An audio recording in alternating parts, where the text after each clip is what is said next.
안녕하세요. 연불리의 비밀노트입니다. 2024년 하반기 첫 주말을 맞게 됐는데요. 하반기에도 우리 증시 정보 정확하게 잘 알려드릴 수 있도록 노력하겠습니다. 오늘도 염승환 이사님 나오셨습니다. 이사님 어서 오십시오. 네, 안녕하세요. 이번 주 이슈와 증시 흐름부터 짚어볼까요? 네, 일단 이제 이번 주 증시 괜찮았습니다. 코스피가 이제 5주 연속 상승하면서 어쨌든 올해 최고치를 좀 경신을 해주면서 좋은 분위기를 이어갔고요. 다만 좀 아쉬운 거는 코스닥인데, 물론 이제 코스닥도 조금씩 회복은 되고 있는데 아직까지 연초 대비 수익률은 좀 마이너스권이거든요. 그래서 상대적으로 아직 코스닥이 좀 부진한 가운데 코스피가 좀 좋은 흐름을 보였고, 역시 뭐 그 배경은 외국인들의 순매수하고 또 삼성전자가 좋은 실적을 또 내줬죠. 이 이슈가 좀 가장 크게 작용을 했던 것 같고요. 그다음에 이제 미국 같은 경우는 최근에 증시도 굉장히 좀 좋은 편인 게, 경제 지표는 좀 부진하지만 물가가 안정화되면서 9월에는 금리 인하하지 않을까 하는 그런 기대감들이 계속 높아지면서 미국 증시 자체도 좋았고, 또 미국에서 모처럼 올해 그 빅테크 세븐 기업 중에 못 오른 게 테슬라밖에 없었는데 뒤늦게 테슬라가 이번 주에 급등하면서 거의 마이너스 수익률을 회복을 했습니다. 그러면서 미국 증시를 좀 이끌면서 좋은 분위기를 연출을 했고요. 그리고 삼성전자가 뭐 뉴스도 보셨겠지만 엔비디아의 HBM 납품할 가능성이 좀 높아졌다라는 뭐 그런 기사들이 좀 나오다 보니까 그 기대감들도 작용을 했고요. 또 우리나라에서는 또 밸류업 기대감 또 높아지면서 은행주가 강세를 보인 것도 좀 특징적이었습니다. 다만 이제 금투세 우려가 좀 아직까지는 좀 작용하다 보니까 개인 비중이 높은 코스닥은 아무래도 좀 거래 대금이 좀 줄면서 아직은 전 세계 시장에서 거의 좀 나홀로 좀 부진한 그런 흐름을 보이는 그 한 주가 아니었나 이렇게 좀 생각을 하고 있습니다. 네, 이사님 말씀하신 거 저희가 찬찬히 더 분해해서 이야기를 해보려고 하는데, 자, 미국 물가부터 얘기해보죠. 미국 5월 PC 물가지수, 연준이 가장 중요하게 생각하는 물가지수잖아요. 1년 전보다 2.6% 오른 것으로 나타났는데, 시장 예상치는 부합하고 또 연준의 목표인 2%대 계속 나오고 있단 말이죠. 미국의 물가 상황부터 더 분석해 주시죠. 네, 물가는 이제 지난번에 소비자 물가도 괜찮게 나왔는데 이번에 이제 PC 개인 소비 지출 물가 지수, 이걸 더 이제 연준 의장이 더 중요하게 생각하니까 이게 좀 상당히 중요했는데, 그 중에 이제 근원 PC입니다. 그 에너지 가격이나 음식료 가격을 뺀 거죠. 요걸 뺀 걸 이제 말씀드리면 전년 동월 대비해서 2.57% 상승을 했는데, 일단 지난 4월 달이 2.78%였으니까 이거보다 좀 낮게 나와서 시장 예상에 좀 부합을 해줬고, 또 특히 전월 대비입니다. 이 전월 대비 수치는 0.08% 상승했는데 4월 달에 0.2% 상승을 했거든요. 이제 그거에 비하면 확실히 좀 안정감을 찾았고, 그리고 이제 이 근원 PC 물가에서 주거비를 뺀 거 있죠. 주택을 제외한. 그걸 이제 슈퍼코어 PC 물가지수라고 하는데, 이걸 파월 연준 의장이 가장 주목하고 있어요. 근데 이게 4월에 0.28% 오른 수치였는데 이번 5월에는 0.1% 올랐어요. 그러니까 이제 4월보다 확실히 이 물가지수가 안정화되고 있는 거죠. 그래서 아직까지 주거비는 쉽게 안 꺾이지만 이 주거비를 제외한 항목들은 대부분 좀 꺾이는 흐름이 나와서 시장은 상당히 좀 긍정적으로 해석을 해줬고, 또 이 개인 소비 지출 물가지수 발표할 때 개인 소득도 발표를 하는데, 개인 소득이 지난달 4월에는 0.3% 올랐는데 이번 달에는 0.5%가 오른 거예요. 그러니까 개인 소득은 또 생각보다 괜찮게 나온 거죠. 그래서 소비 여력은 있지만 어쨌든 물가는 안정화되고, 그래서 미국 경제는 단단한 가운데 물가 지표가 안정화되고 있어서 이번에 나온 5월 PC 물가 지수는 상당히 시장에서 좋은 평가를 받았고, 또 여러 이제 미국의 증권사들도 좋은 평가를 했습니다. 웰스파고 같은 경우는 이번 보고서는 상당히 마음에 들었다. 인플레이션은 평평해졌고 소비 지속력은 유지가 되는 것 같다. 그래서 9월에 금리 인하 가능성이 높아졌다고 언급을 했고, ING에서도 지금 연준이 선호하는 이 근원 PC 물가가 1분기에 뜨거웠던 인플레 압력을 확실히 둔화시키고 있다. 그래서 하반기에 연준이 피벗 할 것 같다. 금리 인하 할 것 같다. 그래서 대체적으로는 상당히 긍정적인 평가를 내렸던 이번에 물가 보고서였다라고 말씀을 드리겠습니다. 미국 물가도 꺾이고 또 성장률도 뜨겁고 미국 경제 괜찮은데 한편에서는 경기 둔화를 잇는 시각도 있단 말이에요. 네. 왜냐하면 미국의 제조업 지수라든지 서비스업 지수에서 지금 어느 정도 둔화되는 그런 지표들도 확인되고 있다 보니까 우려 섞인 시각들도 있는데 그럼에도 불구하고 뭐 S&P 500이랑 뭐 나스닥 계속 연일 최고치를 경신하고 있단 말입니다. 이거 어떻게 보십니까? 그러니까 이제 이런 배경이죠. 미국 증시가 올라가는 게 여러 이유가 있는데 사실 이렇게 경기 둔화되는 건 좋은 건 아니거든요. 엄밀히 말하면 경제가 좀 식고 있다는 건데 좋은 건 아니지만 왜 이제 시장이 이런 지표에 반응을 안 하고 오히려 또 시장 올라가냐면 일단 이제 첫 번째가 물가를 안정화시키는 데이터들인 게 서비스업 지표가 좀 꺾이고 있어요. 실제 이번에 ISM 서비스업 지수가 굉장히 단단했죠. 그러니까 미국의 제조업은 원래 좀 좋진 않았어요. 계속 안 좋게 나왔는데 그래서 시장은 별로 반응을 안 했는데 ISM 서비스업 지수가 이번에 50 밑으로 확 꺾여버렸어요. 그러니까 이게 기준점 이하로 갔다는 거는 아 이제 서비스업도 좀 침체로 가는 거 아닌가 이런 우려를 불러일으킬 수 있지만 그동안 미국의 서비스업은 계속 확장 기간 그동안 19개월 동안 확장을 했어요. 그렇기 때문에 너무나 좋았던 거죠 사실. 근데 미국은 서비스업의 나라니까 여기가 좀 꺾인다는 거는 서비스업 물가가 안정화될 수 있다는 얘기거든요. 근데 아까도 제가 근원 PC 말씀드린 것처럼 미국은 서비스업 물가가 되게 끈적끈적했어요. 잘 안 떨어졌어요. 근데 이 지표를 보면 확실히 이제 꺾일 가능성이 높아진 거죠. 물가도. 그래서 시장에서는 이거를 나쁘게 해석하는 게 아니라 아, 물가가 서비스 물가도 더 안정화될 수 있겠구나라고 이제 시장에서 좀 바라보는 것 같고 그리고 최근에 미국 증시 보시면 엔비디아나 뭐 테슬라, 애플, 뭐 빅테크들이 다 급등을 하는데 실제로 소비와 관련된 기업들의 주가는 다 안 좋거든요. 뭐 나이키도 정말 많이 빠졌고 뭐 룰루레몬 같은 요가복 만드는 회사가 연초 대비 40% 폭락을 했어요. 이 얘기는 뭐냐면 미국 증시를 이끄는 거는 이 소비재가 아니라 이 빅테크입니다. 근데 빅테크가 어쨌든 올라가면 지수가 그냥 따라 올라가요. 왜냐하면 시총이 너무 크기 때문에.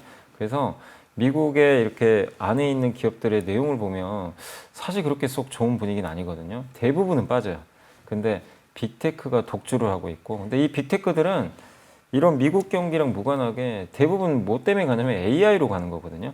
그러다 보니까 AI가 뭐 금리 올라간다고 해서 투자가 주는 것도 아니고 하다 보니까 오히려 더 돋보이는 거죠. 아, 미국 경기 안 좋은데 빅테크는 실적도 좋고 이쪽은 더 투자가 들어가니까 상대적으로 더 매력이 돋보이는 거죠. 그래서 이런 부분들이 이제 교집합이 되면서 미국의 S&P 500 지수는 안 좋은 경제 지표에도 오히려 좀 위가 열리는 그런 흐름들이 좀 계속해서 펼쳐지고 있다라고 한번 보시면 좋을 것 같습니다.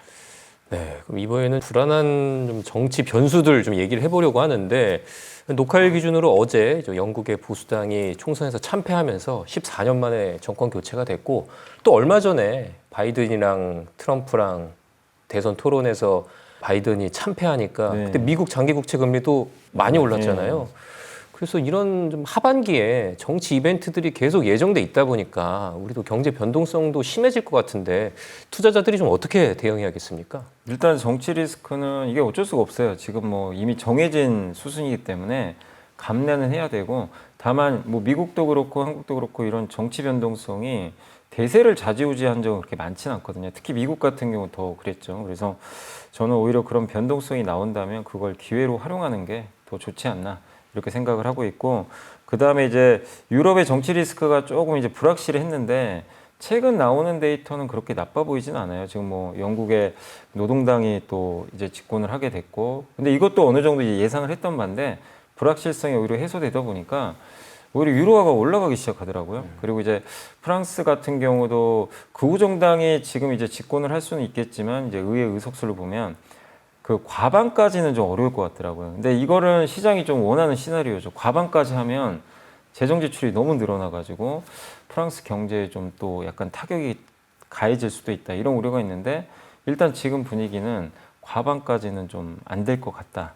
이 분위기가 많습니다. 그러면은 결국에 프랑스 리스크도 조금 잠잠해질 수가 있거든요. 그래서 정치 리스크 자체가 좀 극단적으로 높았었는데 그게 생각보다는 조금씩 이제 안정화되고 있다. 물론 이제 미국 같은 경우는 지금 바이든 대통령이 사퇴 압력을 좀 굉장히 크게 받고 있는데 본인은 계속 완주하겠다고 하거든요. 그래서 이 부분에 따른 좀 변동성은 분명히 있어요. 그러나 시장 자체는 그거랑 또 별개로 그전부터 계속 트럼프 전 대통령의 당선 가능성을 좀 높게 보고 그걸 계속 좀 반영은 해왔거든요. 그래서 어쨌든 주식시장에 약간의 변동성은 있겠지만 시장이 뭐 이렇게 강세장으로 가고 하는 그런 분위기는 미국의 경제 펀더멘털이 좋기 때문이었기 때문에 그걸 본다면 영향 자체는 저는 그렇게 크지는 않을 걸로 좀 생각합니다. 그래서 말씀드리고 싶은 건 아까 말씀드린 대로 그런 혹시 모를 좀 뭔가 변수가 생겨서 변동성이 커지면 그걸 도망갈 게 아니라 오히려 좀 또 저가 매수의 기회가 될 수 있으니까 그걸 좀 활용하자라고 좀 말씀을 드리고 싶습니다.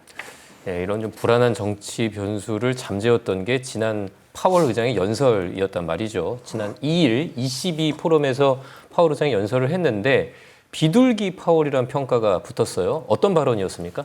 예, 일단 이제 굉장히 긍정적인 멘트를 뭘 했냐면 인플레이션 안정에 상당한 진전이 있었다. 그러니까 한마디로 이제 최근에 물가지표 아까도 설명해 드린 대로 그걸 당연히 연준정도 받겠죠. 근데 거기에 자기가 원하는 지금 수치들이 나오기 시작을 하는 것 같아요. 그래서 이제 굉장히 긍정적인 멘트를 해줬고, 그리고 늦어도 내년 말이나 내후년에는 이제 연준이 원하는 목표치가 물가 2%거든요. 여기까지 도달할 것 같다.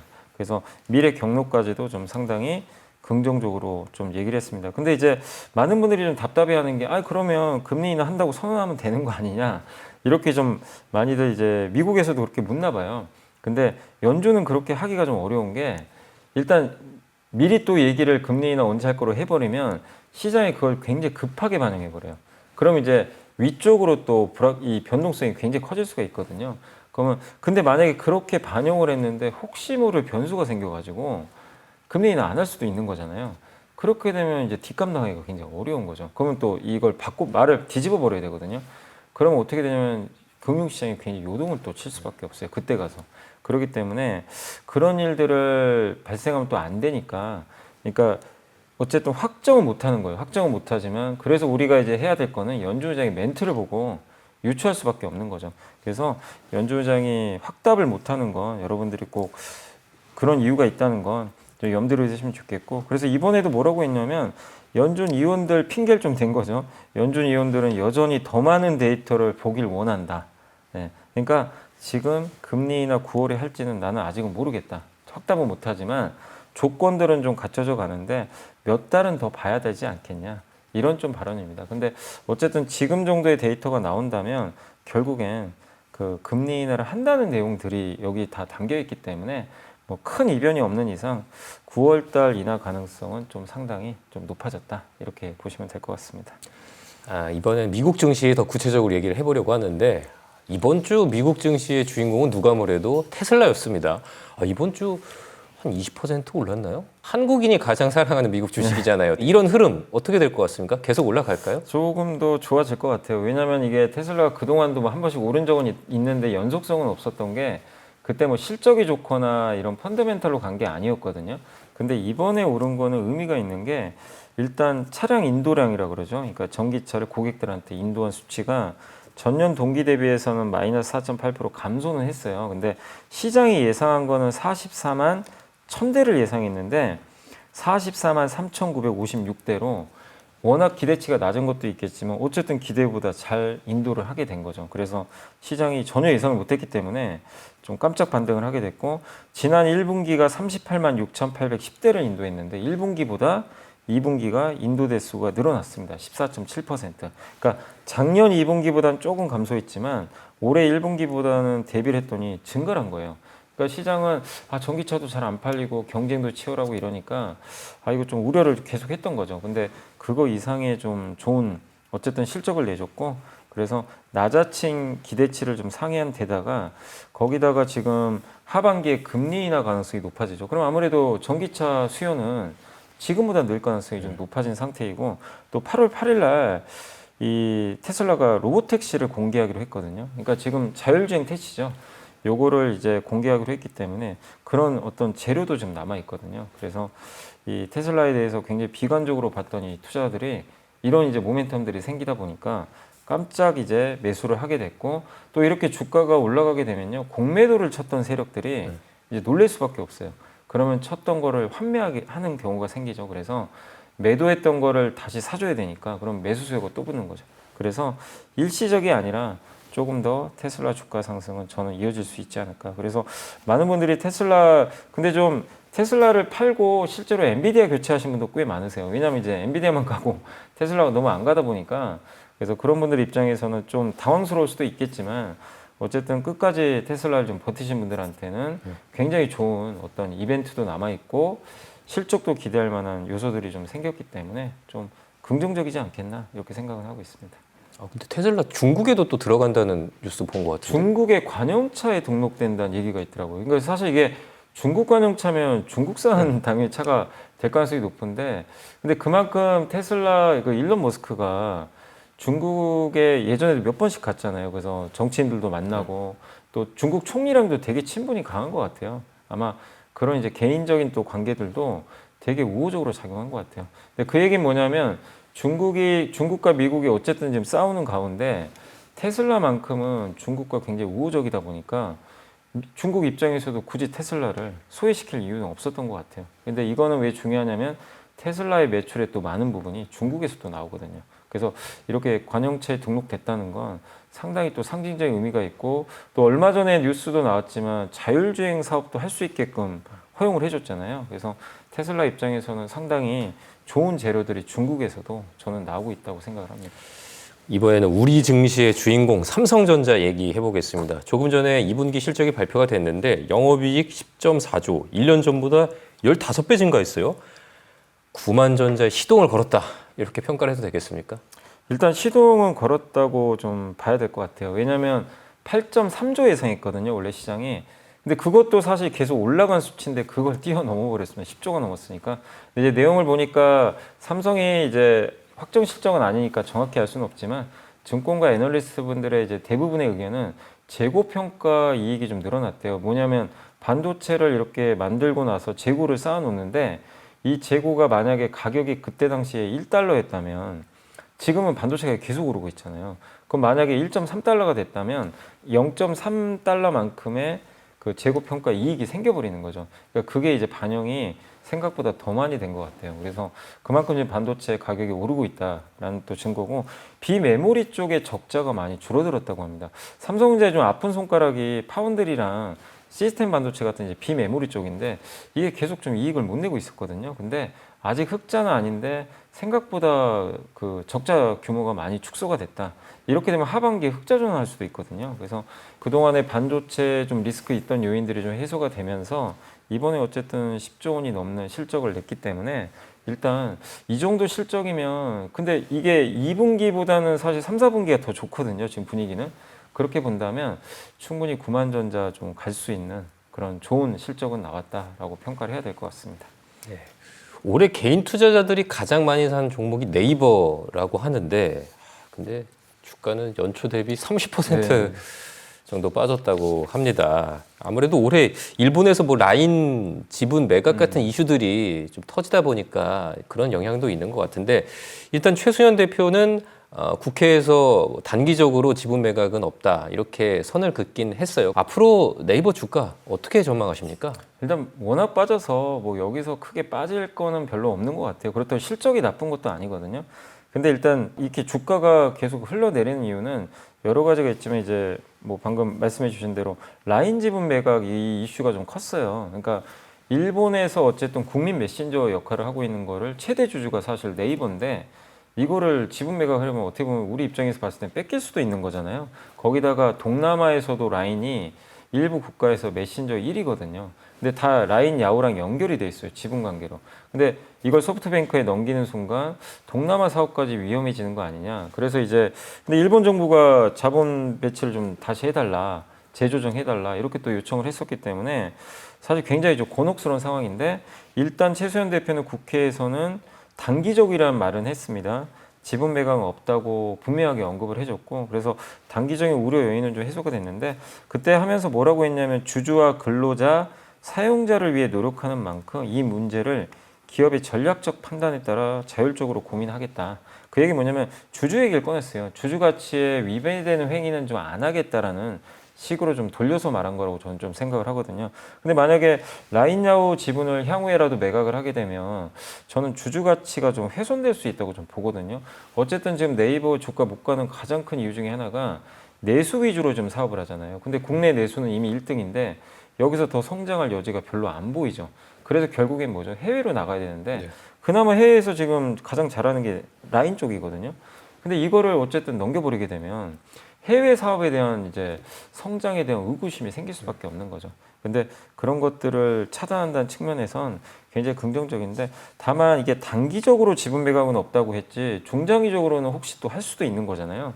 그렇게 됐을 때는 또 리스크가 생길 수도 있기 때문에 근데 저는 여기에 주주라는 용어를 꺼냈기 때문에 중장기적으로도 안 할 가능성은 좀 높은 발언 아닌가. 근데 어쨌든 이게 정치적인 이해관계가 있다 보니까 뭔가 100%좀 확실한 그런 언급은 좀 안 하고 있는 거는 같아요. 문제는 이거 말고도 지금 몇 개가 더 있는 게 지금 중국의 이커머스가 공격을 하고 또 광고 수익은 예전 많지 않고 검색 점유율은 유튜브나 이런 데 조금씩 잠식되고 있고 또 AI 시대가 열려서 뭘 내놨는데 AI에 대한 평가가 좀 사실 네이버에 대해서는 아직도 사람들이 물음표죠. 이거 가지고 돈을 벌어야 되는데 도대체 이거 가지고 돈 벌 수 있을까? 네, 이제 이런 의구심. 그러니까 이런 것들에 대한 뭔가 하반기의 해답지를 최수현 대표가 주주들한테 좀 뭔가 전략적으로 내놔야 될 것 같아요. 근데 그런 게 어필이 되면 주가는 또 강하게 반등할 수 있는데 그러지 않는다면 여기에 좀 갇혀 있겠죠. 그래서 주주분들은 좀 힘드시더라도 조금은 더 좀 상황을 지켜보는 게 저는 좀 맞지 않나 이렇게 생각을 하고 있습니다. 네이버는 그 네이버 웹툰도 갖고 있죠. 네, 이번에 상장을 했죠. 네. 상장을 했는데 물론 이제 상장해서 뭐 지분 가치가 희석되는 거 아니냐 이런 얘기도 있지만 그래도 나스닥에 상장을 했기 때문에는 국내 증시에 상장한 것보다는 희석 효과는 좀 그래도 좀 제한적이라고 보시면 되겠고 다만 웹툰도 지난 몇 년 동안 보면 이 이용자 수 있잖아요. 이게 좀 정체돼 있어요, 실제로. 그래서 상장을 해서 주가는 좀 올라간 건 맞는데 그 이상의 레벨업을 하기 위해선 가입자 수가 늘어나야 돼요. 이용자 수가. 근데 이 네이버가 좀 마케팅도 소극적으로 하고 물론 비용 때문에 그러겠죠. 근데 웹툰 이용자를 늘리려면 마케팅도 좀 더 하고 성장 전략이 좀 더 명확해야 되는데 그러지 못하다 보니까 정체돼 있습니다. 이용자가. 그러니까 이게 늘어나야 되거든요. 이거를 보여줘야 웹툰도 좋고 네이버도 좋아지는데 아직까진 거기에 대해서는 또 시장이 좀 의문부호를 좀 품고 있는 것 같아요. 그러니까 한마디로 네이버는 지금 돈은 벌어요. 돈은 잘 벌죠. 근데 문제는 이 뭔가를 넘어서는 성장이 이제 더 이상 나올 수 있을까? 이거에 대한 의문부호가 많은데 이거를 해소시켜주지 아직 못하고 있어요, 시장에. 그게 좀 필요하지 않나 이렇게 생각을 합니다. 네, 알겠습니다. 그럼 이번 주 외국인과 기관, 개인들의 매수 종목 그리고 상승 업종까지 정리해 볼까요? 먼저 이번 주 외국인들이 많이 매수한 주식 10개 종목을 살펴보겠습니다.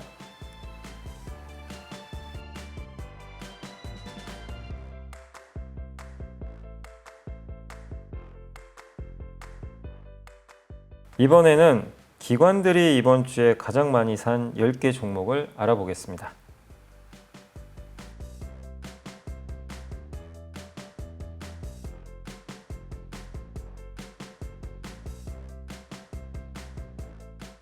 이번에는 개인들이 이번 주에 가장 많이 산 주식 10개 종목을 살펴보겠습니다.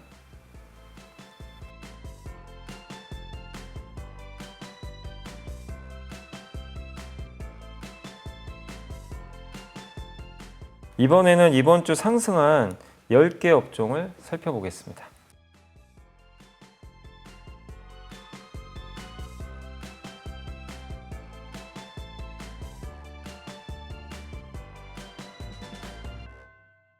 이사님, 이렇게 상승한 업종 중에 더 좋은 흐름이 이어질 수 있는 분야는 어디일까요? 일단 이제 이번 주에 좋았던 섹터 중에 가장 눈에 띄는 건 역시 삼성전자가 속해 있는 반도체 대표주거든요. 근데 삼성전자가 그냥 오른 게 아니라 실적과 또 HBM 공급 이슈 이런 이제 긍정적인 이슈로 올랐기 때문에 저는 더 상승세가 이어지지 않을까 이렇게 보고 있습니다. 그래서 다음 주에도 반도체 대표주들 조금 더 오르는 흐름으로 좀 보고 있고요. 그 다음에 오랜만에 정말 2차 전지 좋았거든요. 그 아까 말씀드린 테슬라가 전기차 인도량이 좀 늘어나다 보니까 2차 전지도 좀 모멘텀을 받은 거죠. 그래서 우리나라도 테슬라에 공급을 하고 있으니까 이 모멘텀은 일시적은 아니라고 생각을 합니다. 그래서 2차 전지 그 생산하는 업체들, 그래서 배터리 제조업체들 조금 더 긍정적으로 보고 있고요. 마지막으로 바이오시밀러, 이 바이오시밀러가 보통 이제 삼성바이오로직스나 셀트리온 같은 기업들이죠. 이제 바이오 의약품을 어떻게 보면 복제한 약인데 이 미국에서도 요즘에 약가이나 얘기가 계속 나와요. 근데 이 신약은 나오면 비싼데 그걸 특허가 끝나면 특허 만료 기간에 복제약들이 나오는데 이 보통 복제약들은 보통 가격이 30% 인하된 상태로 출시를 하게 됩니다. 그래서 우리나라가 또 이쪽에 굉장히 특화된 사업 모델을 잘 가지고 있죠. 그래서 세계 1등 기업도 있기 때문에 바이오시밀러가 미국의 약가이나 정책에 저는 좀 수혜를 받을 수 있다. 그래서 바이오시밀러 쪽도 다음 주까지 한번 긍정적으로 바라보시면 좋을 것 같습니다. 네, 마지막 순서죠. 염승환 이사님이 선정한 이번 주의 보고서 어떤 주제입니까? 네, 안 그래도 이제 바이오 얘기긴 한데요. 유진투자증권의 권혜순 연구원님이 그 HIV라고 그 에이즈 있잖아요. 요거 이제 100% 예방하는 약이 등장을 했다고 합니다. 근데 이게 우리나라 기업들한테 또 수혜가 예상이 된다고 하니까 좀 말씀을 드리면 이름이 뭐냐면 레나카파비르라는 이제 제품인데 이 제품명은 썬렌카라는 이제 이름으로 제품을 판매할 거라고 합니다.